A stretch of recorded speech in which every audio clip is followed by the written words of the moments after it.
Let's talk about something that nobody really wants to think about.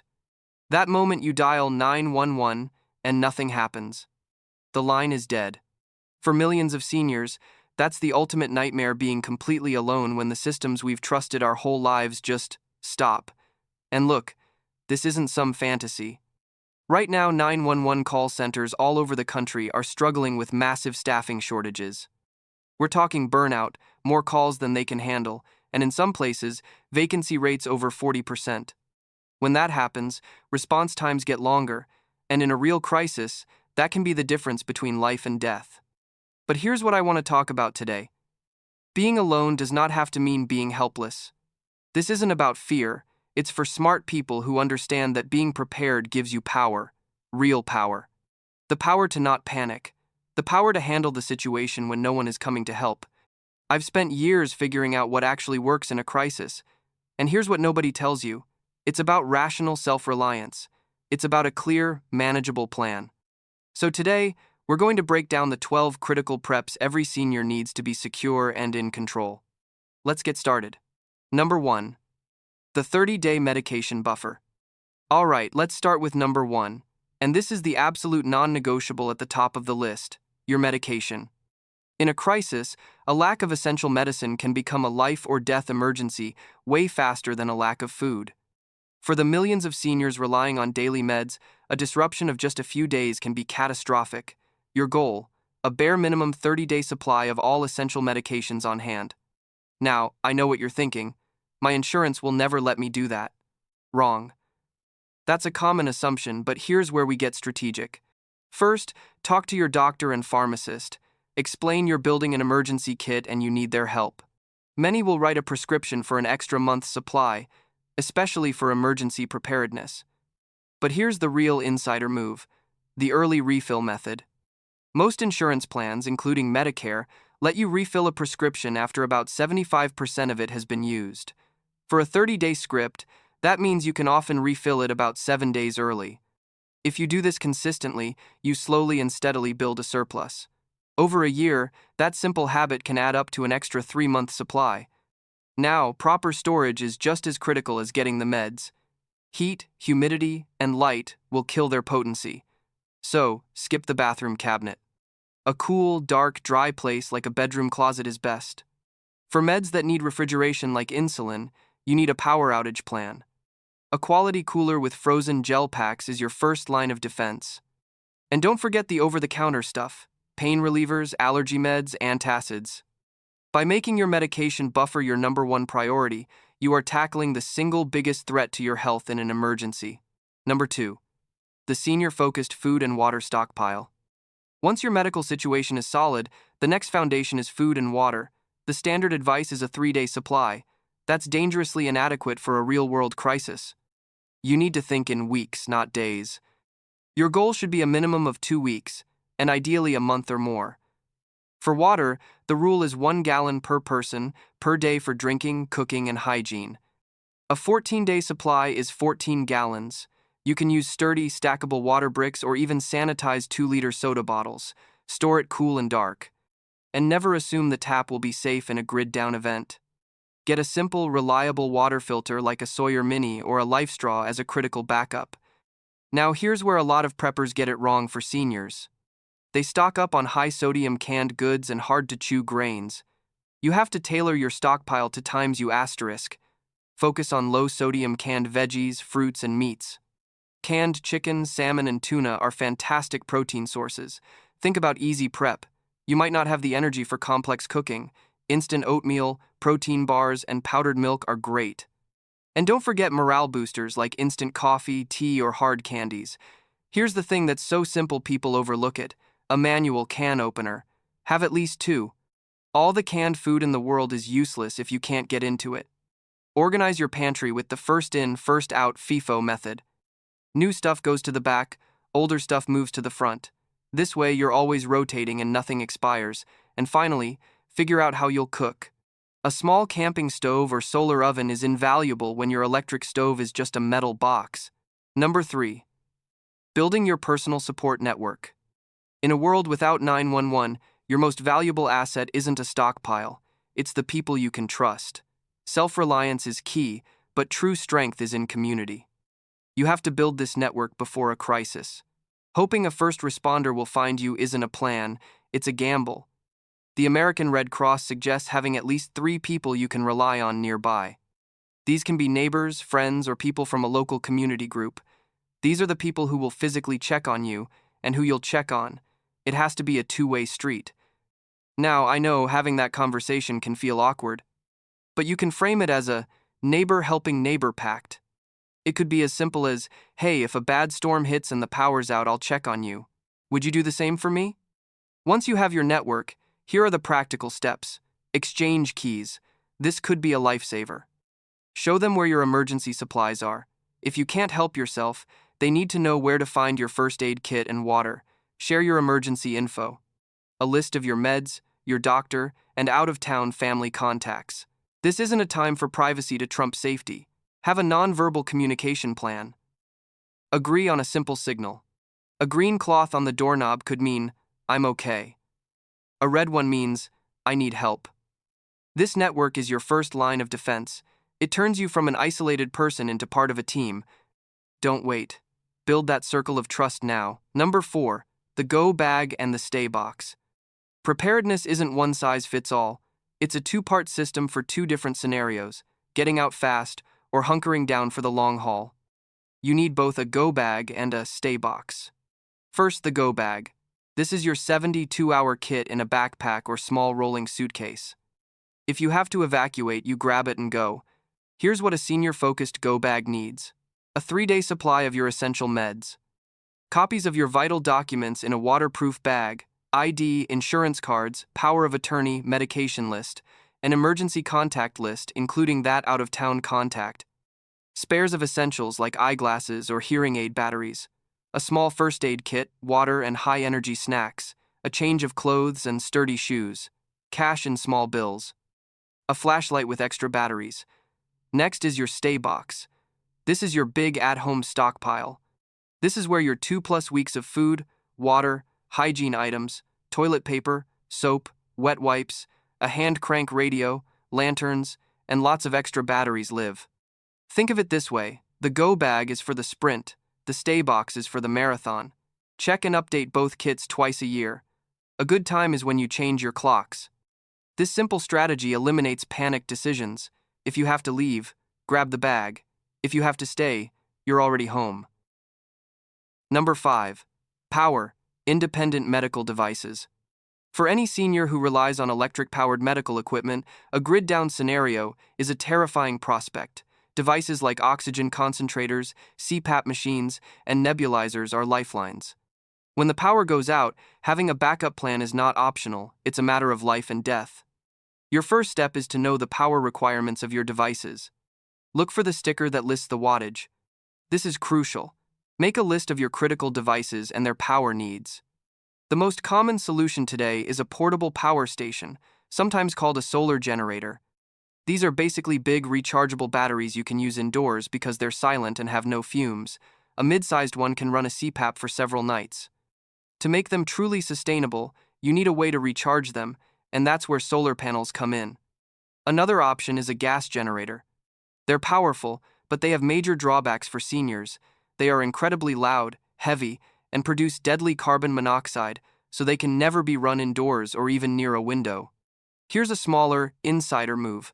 An uninterruptible power supply, or UPS. It's a small battery backup that can power a device during a brief outage or give you the critical minutes you need to switch to your main backup system. Talk to your doctor and your equipment supplier about your plan. Don't wait for the lights to go out. Buy and practice with your backup system now. Number 6. The communication blackout plan. When cell towers are down, landlines are cut, and the internet is gone, that feeling of isolation is terrifying. You need a multi-layered communication plan. First, for receiving information, the most reliable tool is a battery-powered or hand-crank emergency radio with NOAA weather alerts. This is your one-way link to the outside world. It is absolutely indispensable. Second, for your local support network, you need a plan that assumes phones don't work. This is where your analog methods come in, like the green or red cloth on the mailbox we talked about, prearranged check-ins. Agree to meet at a specific spot at 9 a.m. and 5 p.m. every day. Walkie-talkies. A good set of two-way radios is perfect for keeping in touch with your immediate neighbors. Third, for reaching family far away, the strategy is different. It's often easier to make a long-distance call than a local one in a regional disaster. Have one out-of-state contact that everyone in the family agrees to call and check in with. Also, here's a pro tip. Text messages often get through when voice calls won't. Always try a text first. A communication plan that only exists on paper is no plan at all. Practice it. Number 7. The comprehensive first aid and trauma kit. Every home has a first aid kit, but in a situation where you are your own first responder, a box of Band-Aids is not enough. You need to think beyond minor scrapes and prepare for serious injuries. Your kit should have 2 parts: basic first aid and trauma care. The basic section has the usuals: bandages, sterile gauze, medical tape, antiseptic wipes, antibiotic ointment, pain relievers, antihistamines, tweezers, and a thermometer. The trauma section is for stabilizing more serious injuries. This isn't about surgery, it's about preventing things from getting worse. This section should include a commercial tourniquet, like a cat, and the knowledge of how to use it. Pressure bandages to control bleeding. Hemostatic gauze, like QuickClot, that helps blood clot faster. A SAM splint to immobilize a suspected fracture. Plenty of nitrile gloves. But here's the thing. Having the gear is only half the battle. You must know how to use it. Take a basic first aid and CPR class. Even better, take a Stop the Bleed course to learn how to use tourniquets and pressure dressings. Many community centers and hospitals offer these for free or low cost. A simple fall that leads to a broken bone can become a life-threatening event. Your first aid kit is your personal urgent care. Stock it and understand it. Number 8. The document and digital life binder. In an emergency, having your critical information scattered everywhere is a recipe for disaster. You need a centralized and portable life binder. This system needs a physical and a digital part. The physical binder is a sturdy 3-ring binder with copies, not originals, of your vital documents: identification, driver's license, passport, social security card, medical info, insurance cards, a complete list of meds and dosages, financial records, bank account statements, credit card copies, legal documents, your will, power of attorney, living will, property records, deed to your home, car titles, insurance policies, emergency contacts, a printed list. The originals go in a fireproof safe or a bank deposit box. The digital part is your backup.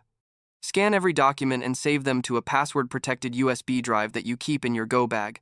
For even more redundancy, upload them to a secure cloud service. This means that no single event can wipe out your essential information. Think of it this way. If you were incapacitated, could someone pick up this binder and immediately understand how to manage your affairs?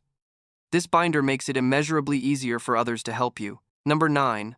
Mobility and evacuation planning. For many seniors, just getting around can be a challenge. In an emergency, that can be a critical weakness. You need a detailed evacuation plan. First, know your routes. Identify at least 3 ways out of your home, your neighborhood, and your town. Practice them. If you don't drive, your primary plan must be with someone from your support network. This needs to be a firm, pre-arranged agreement. Your backup plan could be another neighbor or a local community group. You can also check if your local Office of Emergency Management has a voluntary registry for seniors needing evacuation help, but view this as a backup to your backup, as these services can get overwhelmed. If you use a mobility aid like a motorized scooter, what's your plan for a power outage? Having a lightweight manual wheelchair as a backup is essential. Label your devices with your name and contact info. And make sure your go bag is manageable for you. A backpack might be too heavy. A small rolling suitcase could be a smarter choice. Practice moving with it. A clear, practiced plan builds confidence and lets you act decisively when it matters most. Number 10. Home security and self-defense. It's an uncomfortable topic, but when systems break down, desperation can make people do things they normally wouldn't. As a senior, you might be seen as an easy target. Taking common-sense steps to secure your home is a crucial part of your plan. This isn't about building a fortress, it's about being a harder target. Start with the basics. Reinforce your doors with heavy-duty deadbolts and 3-inch screws in the strike plates. This simple upgrade makes a door much harder to kick in. Add a security bar to sliding glass doors. Visibility is a great deterrent. Trim bushes around windows and install solar-powered motion sensor lights. Inside your home, identify a safe room, a room where you can retreat and brace the door shut. Now, personal self-defense is a personal choice. A firearm requires significant training to be safe and effective, but there are many great non-lethal options. Pepper spray or gel can create distance and give you time to escape. A personal security alarm emits a piercingly loud siren to attract attention and startle an assailant. Even a heavy walking cane can be a defensive tool. Whatever you choose, you have to be comfortable and practiced with it. This isn't about living in fear, it's about living with the confidence that you've taken reasonable steps to protect yourself. Number 11. The Financial Go Kit. In a major crisis, the digital financial system could grind to a halt. ATMs might not work, and credit cards could be useless plastic. Here's the deal. In the short to medium term, cash will be king. You should have a supply of cash safely in your home, not a bank. A good goal is enough to cover 1 to 3 months of essential expenses. And here's the key detail most people miss. Get it in small bills, 20s, 10s, 5s, and 1s. Trying to pay for something with a $100 bill will be impossible. No one can make change.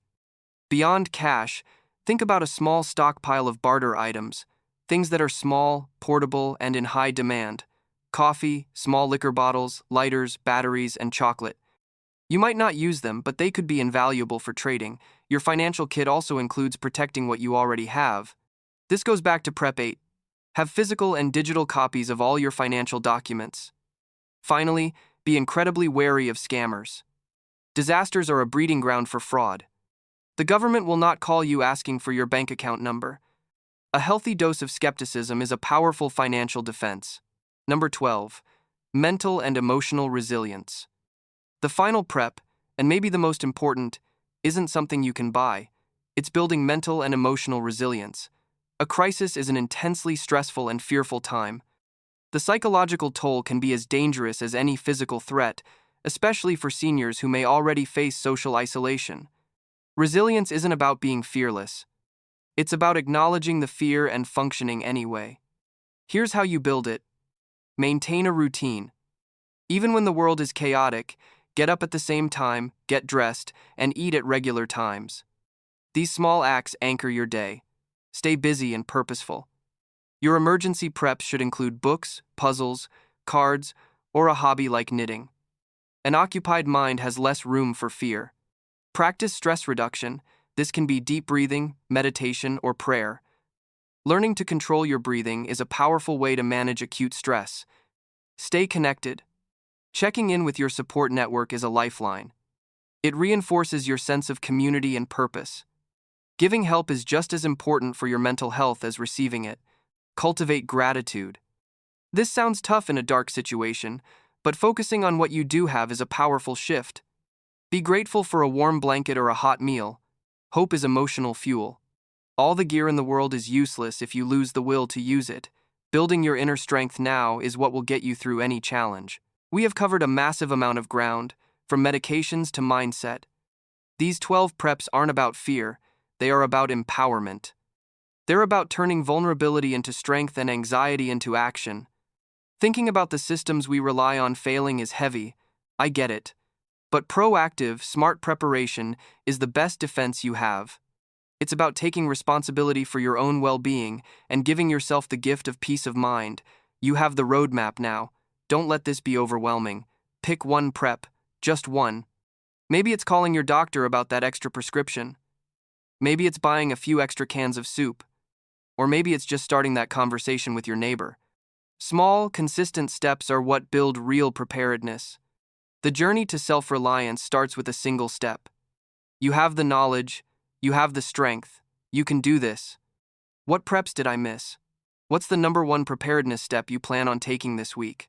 Drop your thoughts and ideas in the comments section below. I read every single comment, and your knowledge helps our entire community.